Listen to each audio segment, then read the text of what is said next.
Míranos en este espejo. 60 años después. ¿Cómo hemos cambiado, eh?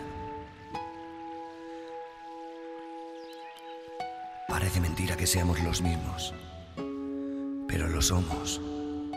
Lo eres.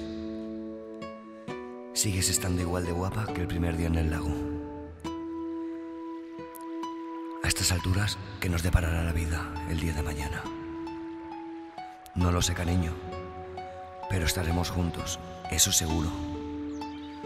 Toda una vida juntos y ahora toda la eternidad para cuidar uno del otro. Cuánto te quiero y cuánto te deseo aún.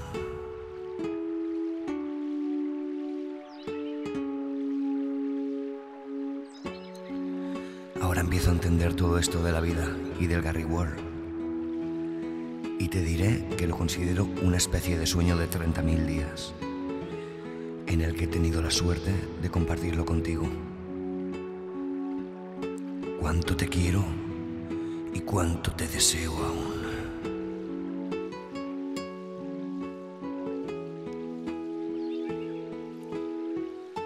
Estoy convencido de que lo que nos espera es tan solo el principio de todo, y será mejor.